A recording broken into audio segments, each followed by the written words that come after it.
আসসালামু আলাইকুম। আজকে আমরা তৈরি করতে যাচ্ছি আইটি সাপোর্ট এবং কম্পিউটার অপারেশন লেভেল 1 এর স্টুডেন্টদের জন্য টেবুলেশন শিট। টেবুলেশন শিটটি তৈরি করতে হবে আমাদের এক্সেল প্রোগ্রাম ব্যবহার করে। আর এই টেবুলেশন শিটটি তৈরি করার জন্য আজকে আমরা 8টি রিকোয়ারমেন্ট নিয়েছি। এই 8টি রিকোয়ারমেন্ট যদি আমরা পরিপূর্ণভাবে আমাদের টেবুলেশন শিটটিতে প্রয়োগ করতে পারি তাহলে আমাদের জবটি সফলভাবে সম্পন্ন করা হবে। তো দেখে নেই আমাদের রিকোয়ারমেন্টে কি লেখা আছে। আমাদের 1 নম্বর রিকোয়ারমেন্টে লেখা আছে create a blank workbook in Excel 2007 and save as your name. অর্থাৎ আমাকে একটি এক্সেলের ফাইল নিয়ে নিতে হবে, একটা ওয়ার্কবুক নিতে হবে, যে ওয়ার্কবুকের নাম হবে আমার নিজের নামে, মানে স্টুডেন্টের নিজের নামে। দ্বিতীয় রিকোয়ারমেন্টে লেখা আছে ক্রিয়েট এ টেবিল, অর্থাৎ একটা টেবিল বানাতে হবে 7টি রো এবং 9টি কলামের মাধ্যমে, যেখানে সেলের রেঞ্জ হবে A3 থেকে I9 পর্যন্ত, অ্যাজ শোন ইন ফিগার, অর্থাৎ ছবি দেওয়া আছে বা স্যাম্পল দেওয়া আছে, সেই স্যাম্পলটি অনুসরণ করে 7টি কলাম এবং 9টি রো এর সমন্বয়ে এই শীটটা বানাতে হবে। You have to bold and center the heading is column। আমাদের এই যে ফিগারে যেই বা স্যাম্পলে যেই শীটটি দেওয়া থাকবে অবশ্যই সেন্টারে হবে এবং বোল্ড হবে, তার যে টেক্সট সেটা হবে বোল্ড। 3 নম্বর রিকোয়ারমেন্টে লেখা আছে insert a title Mohammadpur college, অর্থাৎ যেখানে আমাদের স্যাম্পলটি তৈরি করার পরে টাইটেল যে জায়গায় থাকবে সেই টাইটেলের জায়গায় লিখতে হবে মোহাম্মদপুর কলেজ এবং সাবটাইটেলের জায়গায় লিখতে হবে marksheet for A/L biology class A। অর্থাৎ আমরা দেখতে পেলাম মোহাম্মদপুর কলেজ, এটা হচ্ছে কি আমাদের টাইটেল, আর সাবটাইটেল হচ্ছে marksheet for A/L biology class A। তার মানে টাইটেল এবং সাবটাইটেলের জন্য আমাদের আলাদা কি রিকোয়ারমেন্ট দিয়েছে আমরা দেখি একটু। এখানে রেখেছে by centering with the table, তার মানে টাইটেল এবং সাবটাইটেল থাকবে টেবিলের সেন্টারে। মেকিং দ্য টেক্সট বোল্ড, মানে আমরা যে টেক্সট ব্যবহার করব সেই টেক্সটগুলো হবে bold, and changing the font size, এবং ফন্ট সাইজ যেটা থাকবে সেটাকে পরিবর্তন করে দিতে হবে 16 দিতে হবে টাইটেলের জন্য এবং 14 দিতে হবে সাবটাইটেলের জন্য। 4 নম্বর রিকোয়ারমেন্টে লেখা আছে enter the data given under the column index নং, মানে ইন্ডেক্স নংয়ে যে আমাদের ইন্ডেক্স নং কলামে এবং নেম, ফিজিক্স, কেমিস্ট্রি, বায়োলজি এই যে কলামগুলো দেওয়া আছে সেইগুলোতে আমাদের স্যাম্পলের যেই ডাটাগুলো দেওয়া আছে বা সরবরাহ করা আছে সেগুলো আমরা নিয়ে ব্যবহার করব এবং পরিপূর্ণ করব এই কলামগুলোকে। Use the relevant formula to calculate the total marks of MD Rana, অর্থাৎ এমডি রানার উপর ভিত্তি করে আমাদের ফর্মুলা নিয়ে টোটালের ঘরটি পূরণ করতে হবে এবং পরবর্তী সেলগুলোতে সেই একই ফর্মুলার মাধ্যমে ক্যালকুলেশন চলে আসবে। 6 নম্বরে বলেছে use the relevant formula calculate average mark of MD Rana. আমরা যে অ্যাভারেজের মার্কটা হিসাব করব সেই অ্যাভারেজের মার্কটা হিসাব করার জন্য আমরা রানারটা ব্যবহার করতে পারবো। Formula average column with 2 decimal place, আমরা যে অ্যাভারেজটা বের করব সেই অ্যাভারেজের ঘরে অবশ্যই দশমিকের পর 2 ঘর পর্যন্ত জানি আমাদের সংখ্যা থাকে, সেটা আমাদের খেয়াল রাখতে হবে। 8 নম্বর রিকোয়ারমেন্টে বলা আছে use the relevant formula to find the rank of MD Rana index নং on 001 and copy formula to relevant sell.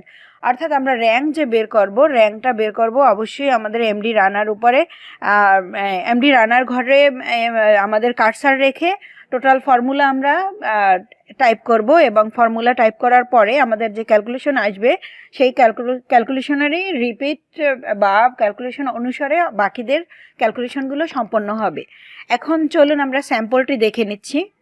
আমাদের স্যাম্পলটি এই যে স্যাম্পলটিতে প্রথমে দেখতে পাচ্ছি লেখা আছে technical training centre tabulation sheet, এটা অবশ্যই সেন্টারে আছে, অর্থাৎ এখানে টেকনিক্যাল ট্রেনিং সেন্টারের জায়গায় হচ্ছে গিয়ে আমাদের টাইটেল আসবে এবং সাবটাইটেল আসবে টেবুলেশন শিটের জায়গায়। আর এখানে ইন্ডেক্স, এখানে নিচে যে সাবজেক্টগুলো দেওয়া আছে আমাদের স্যাম্পলেও ঠিক সেম দেওয়া আছে, দেখতে পাচ্ছি index, name, physics, chemistry, biology, English, total, average, rank. রিকোয়ারমেন্টগুলো পড়া শেষ। আমরা যদি স্যাম্পলটি তৈরি করে নেই তাহলে আমাদের প্রথম যে রিকোয়ারমেন্টটি ছিল আমাদের একটা এক্সেল ফাইল নিতে হবে, সেই ফাইলটি আমাদের নিজেদের নামে সেভ করতে হবে। তো চলুন আমরা একটা ফাইল নিয়ে নেই এক্সেলের।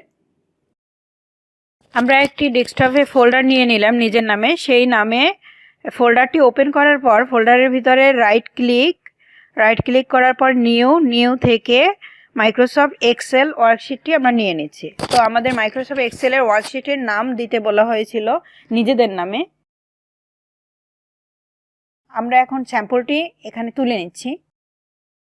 স্যাম্পলটি তোলা হয়ে গেছে। পরবর্তী রিকোয়ারমেন্টগুলো ফলো করি। তাহলে টাইটেলের জায়গায় আমাদের লিখতে হবে মোহাম্মদপুর কলেজ এবং তার ফন্ট সাইজ হবে 16 এবং বোল্ড। তো আমরা টাইটেলটি পরিবর্তন করে টাইটেলের জায়গায় লিখে দিচ্ছি মোহাম্মদপুর কলেজ টাইপ করা আমাদের হয়ে গেছে। এখন যদি মোহাম্মদপুর কলেজ এই লেখাটির ফন্ট সাইজ যদি আমরা 16 করে দেই এবং বোল্ড করে দেই তাহলে আমাদের টাইটেল রেডি। সাবটাইটেলের জায়গায় আমাদের লেখা ছিল, আমাদের সাবটাইটেলের ঘরে marksheet for A/L biology class A এটা লেখা হয়ে গেছে। এখন সাবটাইটেলের আমাদের সাইজ ছিল 14 করে দিতে হবে এবং বোল্ড করে দিতে হবে লেখাটা। আমরা 14 এবং বোল্ড করে দিলাম। তো আমাদের টাইটেল এবং সাবটাইটেল টোটালি রেডি। এরপর আমাদের রিকোয়ারমেন্টে ছিল যে টোটালটা হিসাব করতে হবে এমডি রানার মার্কসের উপরে ভিত্তি করে। তো আমরা এমডি এখানে কেমিস্ট্রির কথাটির ওয়াইটা নিচের দিকে চলে আসছে, আমরা এখান থেকে কলামটাকে একটু বাড়িয়ে নিচ্ছি, কেমিস্ট্রি লেখাটি একদম পুরোপুরি ফিট হয়ে যাবে।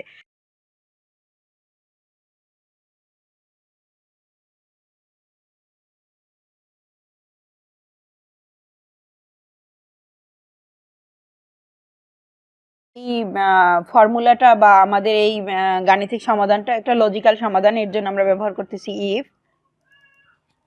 4টা সাবজেক্টের যে কোনো সাবজেক্টে যদি অ্যাবসেন্ট হয়, অর্থাৎ একই কথা 4টা সাবজেক্টে আমাদের বারবার থাকবে, এই জিনিসটার জন্য আমরা নিতে পারি অর। এখন আমরা 4টা সাবজেক্টকে ধরিয়ে দিব লজিক, 4টা লজিক থাকবে আমাদের। 1 নম্বর লজিক হচ্ছে যদি স্টুডেন্ট ফিজিক্সে অ্যাবসেন্ট থাকে তাহলে ফিজিক্স ইকুয়াল, যেহেতু আমরা অ্যাবসেন্টকে প্রকাশ করব AB দ্বারা, AB হচ্ছে গিয়ে অ্যালফাবেটিক ওয়ার্ড। এখন যদি আমরা অ্যালফাবেটের জন্য অ্যালফাবেট ইউজ করা হয় ফর্মুলা বারে, তাহলে সেটাকে ইনভার্টেড কমা দিয়ে ইনভার্টেড কমা ওপেনিং এবং ক্লোজিং দিয়ে দিতে হয়। তার জন্য আমরা ইনভার্টেড কমা ওপেনিং শুরু করার পরে AB সম্পন্ন করার পরে ইনভার্টেড কমা ক্লোজিং দিচ্ছি, কমা প্রথম লজিক শেষে দ্বিতীয় লজিকে যাওয়ার জন্য আমরা কমা ব্যবহার করছি। দ্বিতীয় লজিকে আমাদের কেমিস্ট্রি সাবজেক্টে ধরিয়ে দেওয়ার পর কিবোর্ড থেকে ইকুয়াল, আবার ইনভার্টেড কমা শুরু, AB মানে অ্যাবসেন্ট, তারপরে হচ্ছে গিয়ে তৃতীয় লজিকে যাওয়ার জন্য আবার কমা, বায়োলজি সাবজেক্ট, আবার ইকুয়াল, যেহেতু AB লিখবো তাই ইনভার্টেড কমা শুরু এবং শেষ, আবার কমা দিয়ে আমরা পরবর্তী সাবজেক্ট ইংরেজিতে চলে যাব, ইকুয়াল AB। এটা হচ্ছে গিয়ে আমাদের সাবজেক্টগুলো ধরিয়ে দেওয়ার শেষ, মানে 4টা সাবজেক্টের শেষে আমরা ব্র্যাকেট ক্লোজ করে দিচ্ছি। ব্র্যাকেট ক্লোজ করে আমরা এর ভ্যালু দিব, অর্থাৎ আমরা 4টা লজিক দিয়েছি, লজিক্যাল টেস্ট আমাদের সম্পন্ন হয়েছে। এখন আমাদের ভ্যালুতে যাওয়ার জন্য আমাদের কমা চিহ্ন ব্যবহার করতে হবে। এখন ভ্যালু কি হবে? আমাদের ভ্যালু হবে এই 4টা সাবজেক্টের কেউ যদি কোনো সাবজেক্টে অনুপস্থিত থাকে তাহলে স্টুডেন্ট অনুপস্থিত, অর্থাৎ ইনভার্টেড কমা দ্বারা আবার AB দিয়ে এটাকে লজিক সম্পন্ন করে দিলাম। ব্যাস, আমাদের লজিক দেওয়া শেষ। দ্বিতীয় লজিক হচ্ছে গিয়ে আমাদের লজিক এবং লজিকের ভ্যালু টোটালটাই আমাদের দেওয়া শেষ। আমাদের যে দ্বিতীয় যে লজিকটি ছিল স্টুডেন্ট যদি কোনো সাবজেক্টে নম্বরে 40 অপেক্ষা কম পায়, কোনো সাবজেক্টে যদি 40 নম্বর অপেক্ষা কম পায় তাহলে স্টুডেন্ট ফেল করবে। তো তার জন্য আমরা লিখতে পারি ইফ, আবার দ্বিতীয় লজিক শুরুর জন্য। এখন লজিকের টেস্টে আমরা কি লিখতে পারি? যেহেতু এটা কম পায় তার মানে মিনিমাম এমআই প্রেস করাতেই আমাদের মিনিমাম কথাটি চলে আসলো। মিনিমাম এই যে সাবজেক্ট মানে 4টা সাবজেক্টের রেঞ্জ ধরাই দিলাম। এই 4টি সাবজেক্টের নাম্বারে যদি 40 অপেক্ষা কম থাকে, 40 অপেক্ষা কম, আমাদের এই জিনিসটা কিন্তু মাথায় রাখতে হবে। 40 অপেক্ষা কম হলে স্টুডেন্ট ফেল আসবে। তাহলে 40 অপেক্ষা কম, কম মানে হচ্ছে কি লেস দেন, এখানে নাম্বার হচ্ছে কি 40 আমাদের দিয়ে দেওয়া হয়ে গেছে, কমা। এখন এর ভ্যালু কি হবে, আমাদের এইটার ভ্যালু হবে সেই স্টুডেন্ট ফেল, মানে ভ্যালু হচ্ছে কি ওর রেজাল্ট হচ্ছে কি ফেল, কমা। আমাদের সাবজেক্টের ভ্যালু দিয়ে দেওয়া হয়ে গেছে। এখন আমাদের টোটাল যে জিনিসটা যোগফল করার জন্য যে জিনিসটা আমরা এই যে ক্যালকুলেশনটা করতে আসছি, আমাদের মূল কথা হচ্ছে কি যোগফল। এখন আমাদের যোগফল মানে হচ্ছে গিয়ে এক্সএলএস ইউএম সাম, যোগফল হচ্ছে গিয়ে সাম দিয়ে করতে হবে, সাম, তারপরে ওর রেঞ্জ ধরাই দিতে হবে, রেঞ্জ এই যে 4টা সাবজেক্ট, এখন ব্র্যাকেট ক্লোজ করে দিয়ে মানে এই 4টা সাবজেক্টই অর্থাৎ C4 থেকে F4 পর্যন্ত এই 4টা সাবজেক্টকেই তুমি যোগ করো।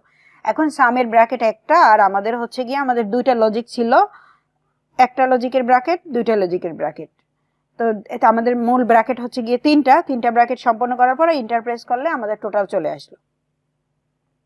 যখন আমরা এই টোটালের ঘরের হিসাবটা মানে আমার এমডি রানার উপরে হিসাবটা সম্পন্ন হয়েছে, এই হিসাবটা টোটালি নামানোর জন্য, ক্যালকুলেশনটা টোটালি নামানোর জন্য আমরা যদি এখানে এই যে এই ঘরটা মানে টোটালের ঘরটা সিলেক্ট থাকা অবস্থায় মাউসটাকে যদি এই কর্নারে নিয়ে আসি সেলের, তাহলে এই কর্নারে দেখা যাবে যে মাউস পয়েন্টার প্লাস আকার ধারণ করছে। এখানে যদি আমরা 2টা ক্লিক করে দেই ও সমস্ত স্টুডেন্টের রেজাল্ট দিয়ে দিবে। এখন আমাদের যে লজিক ছিল, স্টুডেন্ট যদি কোনো বিষয়ে অ্যাবসেন্ট থাকে তাহলে সে অ্যাবসেন্ট, দেখেন এইখানে একটা স্টুডেন্ট বায়োলজির ঘরে অ্যাবসেন্ট ছিল, সেই স্টুডেন্টের টোটালের ঘরে কিন্তু অ্যাবসেন্ট আসছে। আবার পরবর্তী একটা স্টুডেন্ট ছিল যে সালমা নামে স্টুডেন্টটা ছিল, সে কিন্তু কেমিস্ট্রিতে অ্যাবসেন্ট ছিল, তার টোটালের ঘরে কিন্তু অ্যাবসেন্ট আসছে। একজন স্টুডেন্ট যে হচ্ছে গিয়ে এমডি রেজাউল, উনি 32 পেয়েছিলেন কেমিস্ট্রির ঘরে, তো উনি কিন্তু ফেল আসছে। তো আমাদের টোটাল হিসাবটা সম্পন্ন হয়ে গেল। অ্যাভারেজটা নির্ণয় করতে হবে আমাদের টোটালের উপর ভিত্তি করে। তো টোটালের ঘর যে জিনিসটির দিকে খেয়াল রাখতে হবে, টোটালের ঘরে আমাদের যেহেতু অ্যাবসেন্ট আছে এবং ফেল আছে, এই জিনিসটা খেয়াল রেখে আমাদের অ্যাভারেজ নির্ণয় করতে হবে।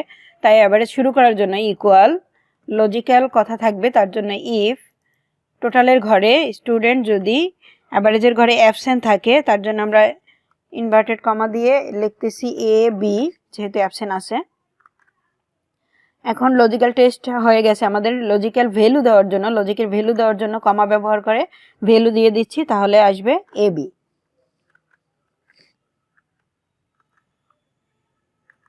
দ্বিতীয় যে কথা ছিল আমাদের লজিকের ঘরে, দ্বিতীয় লজিক শুরু করার জন্য ইফ লজিকের ঘরে যদি স্টুডেন্ট ফেল থাকে তাহলে ধরিয়ে দিতে হবে স্টুডেন্ট ফেল, তার মানে লজিক ছিল যদি এফ থাকে তাহলে লজিকের ভ্যালু হবে ফেল। এখন যে জিনিসটি করব আমরা অ্যাভারেজ নির্ণয় করব, এ ভি ই, অ্যাভারেজ চলে আসছে আমাদের। অ্যাভারেজ হবে সাবজেক্টের, অর্থাৎ রানার যে কয়টা সাবজেক্ট আছে সেই কয়টা সাবজেক্টের ভিত্তি করে অ্যাভারেজ হবে। তো রানার সাবজেক্ট হচ্ছে গিয়ে ফিজিক্স, কেমিস্ট্রি, বায়োলজি এবং ইংলিশ, এই 4টি সাবজেক্ট। তো অ্যাভারেজের সাবজেক্টকে ধরিয়ে দেওয়ার পরে ব্র্যাকেট ক্লোজ করে দিলাম। এখন আমাদের লজিক ছিল 2টা, তার জন্য 2টা ব্র্যাকেট, একটা 2টা, আমাদের মোট 3টা হচ্ছে গিয়ে ব্র্যাকেট ছিল। তো আমাদের অ্যান্সার কিন্তু চলে আসছে ইন্টারপ্রেস করার পরে। আর একটা এখানে কন্ডিশন ছিল, অ্যাভারেজের ঘরে দশমিকের পর 2টা ঘর নিয়ে আসতে হবে, 2টা সংখ্যা নিয়ে আসতে হবে। সেই 2টা সংখ্যা নিয়ে আসার জন্য আমাদের যেতে হবে এই যে হোম মেনুর যে রিবন আছে, সেই রিবনের নাম্বার যে গ্রুপটি আছে সেখানে লেখা আছে ইনক্রিজ ডেসিমাল এবং ডিক্রিজ ডেসিমাল। যেহেতু আমাদের 2 ডেসিমাল ছিল, আমাদের ডেসিমাল আনতে হবে, তাই আমরা ইনক্রিজ ডেসিমালে 2বার ক্লিক করব। এখন যদি এখানে আমরা মাউসটাকে নিয়ে এখানে ডাবল ক্লিক করে দেই, পুরোপুরি অ্যান্সার আমাদের চলে আসলো। আমাদের অ্যাভারেজ নির্ণয় করা শেষ। এখন আমাদের রয়েছে র্যাঙ্ক। র্যাঙ্কের হিসাব করতে গেলেও আমাদের দেখতে হবে যে স্টুডেন্ট যেহেতু এই টেবুলেশন শিটের ভিতরে অ্যাবসেন্ট আছে এবং ফেল আছে, তাই তার উপরে ভিত্তি করেই আমাদের র্যাঙ্ক বের করতে হবে। তো র্যাঙ্কের ক্যালকুলেশনে আমরা লিখতেছি ইকুয়াল ইফ টোটালের ঘরে যেহেতু স্টুডেন্ট আমাদের ফেল আছে এবং অ্যাবসেন্ট আছে, আমরা অ্যাবসেন্টকে আগে দিয়ে দিচ্ছি এ বি, কমা, তাহলে স্টুডেন্ট কি আসবে, ফেল আসবে, সরি অ্যাবসেন্ট আসবে, স্টুডেন্ট আসবে অ্যাবসেন্ট, অ্যাবসেন্ট দিয়ে দেওয়া হলো। তারপর দ্বিতীয় যে লজিক, স্টুডেন্ট যদি টোটালের ঘরে ফেল থাকে, আপনারা এখানে ক্যালকুলেশন, এখানে ফর্মুলা লেখার সময় খেয়াল রাখবেন আপনাদের যাতে ইনভার্টেড কমা দিতে এগুলো, তারপর ব্র্যাকেট ক্লোজ করতে জানি কোনো মানে ভুল না হয়, তাহলে কিন্তু অ্যান্সার ঠিক মতো আসবে না।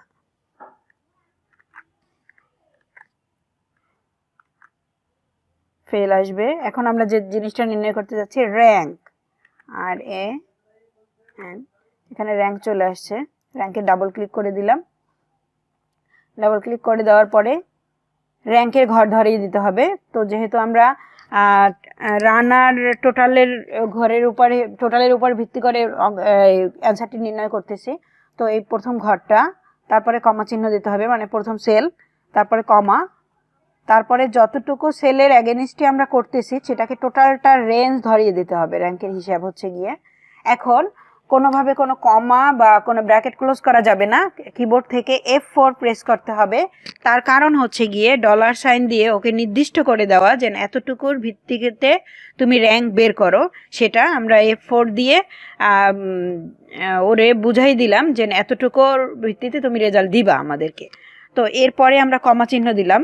কমা চিহ্ন দেওয়ার পরে আপনি এই র্যাঙ্কটাকে অ্যাসেন্ডিং করতে যান বা ডিসঅ্যাসেন্ডিং করতে চান, সেটা আপনার ইচ্ছা, আপনি 0 বা 1 ব্যবহার করতে পারেন।